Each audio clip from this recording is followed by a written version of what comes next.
जब कोर्ट्स ये महसूस करती हैं कि पत्नी और पति दोनों ने ही अपनी तरफ से कुछ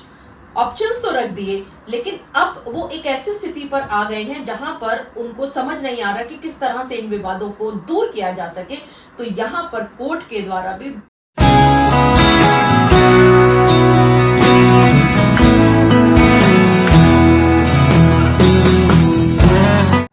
बॉम्बे हाईकोर्ट ने एक ऐतिहासिक निर्णय में कहा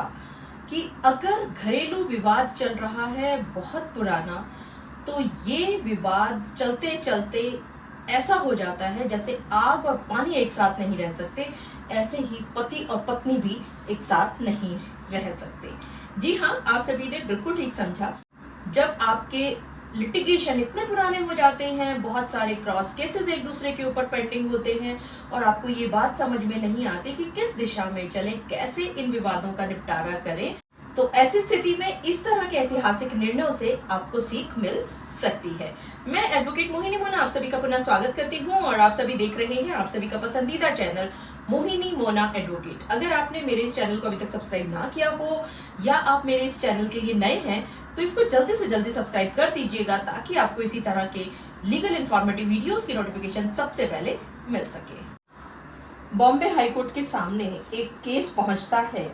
जिसके अंदर पति और पत्नी के बीच में 15 साल पुराने घरेलू विवाद चल रहे थे, यानी कि बहुत सारे क्रॉस लिटिगेशन उनके बीच में चल रहा था। और इस आपसी विवाद को खत्म करते हुए जस्टिस जितेंद्र जैन जी ने एक लैंडमार्क जजमेंट देते हुए बहुत ही प्यारा फैसला सुनाया है। ये जो केस चल रहे थे इन दोनों के बीच में, इनकी दर्दनाक प्रकृति को कोर्ट ने स्वीकार किया है। बहुत वर्षों से, यानी कि बहुत सालों से इनके बीच में लिटिगेशन चल रहा था, संघर्ष चल रहे थे, डिस्प्यूट चल रहा था।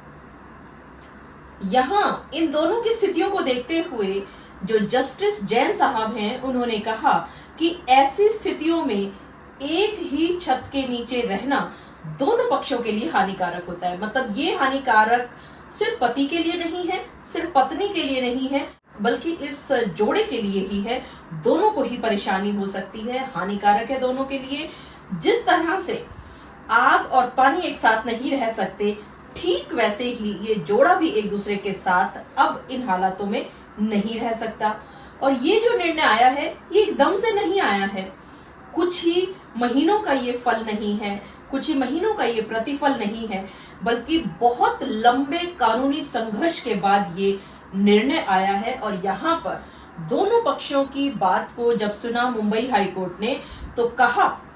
कि अब इन दोनों का एक दूसरे के साथ रहना नामुमकिन है, क्योंकि ये एक दूसरे को देख भी नहीं सकते। और जब जोड़ा एक दूसरे को देखने की स्थिति में भी नहीं है, तो ये असंभव है कि वो दोनों एक साथ रह सकें। ये सब बातें कहते हुए उन्होंने घरेलू विवाद को खत्म करने का फैसला सुनाया। साथ ही जब इन दोनों पक्षों के बीच में बात हो रही थी कोर्ट के अंदर, तो इनके बीच में एक और नया ऐसा डेडलॉक आ गया था जहां पर कोई भी पक्ष अपनी बात से हटता हुआ नजर नहीं आ रहा था। क्योंकि कभी कभी इस तरह की परिस्थितियां देखने में आती हैं प्रैक्टिकली कोर्ट्स में कि जब पति एक बात को कह रहा है, उसने कुछ ऑप्शंस दिए हैं, इसी तरह से पत्नी ने कुछ ऑप्शंस दिए, लेकिन वो बात को पलटते पलटते या नए नए आइडियाज को, नए नए ऑप्शंस को एक्सप्लोर करने के बाद एक डेडलॉक की स्थिति आ जाती है जहां पर ये नहीं समझ में आता कि अब क्या किया जाए। तो जैसे ही डेडलॉक समझ में आया जस्टिस जैन साहब को कि जब इन दोनों के बीच में बात चल रही थी, तो पति महोदय ने कहा कि जिस फ्लैट में ये पत्नी रहती हैं, उसी फ्लैट को वो खरीद करके दे सकते हैं। लेकिन पत्नी ने साफ साफ मना कर दिया और उन्होंने कहा कि कम से कम 200 स्क्वायर मीटर का एक फुल्ली फर्निश्ड घर उनको मिलना चाहिए, तभी वो कोई फैसला ले सकती हैं। और इस डेडलॉक के बाद कोर्ट ने कहा कि जहां पर पत्नी रहती है उसी एरिया में पति एक फ्लैट खरीद करके दे, लेकिन यहाँ पर जो ऑनरशिप है, यानी कि जो मकान जिसके नाम पर रहेगा वो सिर्फ पति के नाम पर रहेगा, यानी कि ऑनरशिप पति अपने पास रख के फ्लैट पत्नी को खरीद करके रहने के लिए दे दे। जब तक ये केसेस चल रहे हैं तब तक पत्नी उसमें रह सकती है। और साथ ही कोर्ट ने कहा कि 30 लाख की रकम वो पत्नी को भी दे, ताकि जब तक ये केसेस चले तो ये पत्नी जो है अब इस फ्लैट का रखरखाव भी कर सके और अपनी मेंटेनेंस यानी अपने आप को मेंटेन भी ठीक से कर सके। तो देखा आपने, जब इस तरह के डेडलॉक आ जाते हैं कोर्ट के सामने, जब कोर्ट्स ये महसूस करती हैं कि पत्नी और पति दोनों ने ही अपनी तरफ से कुछ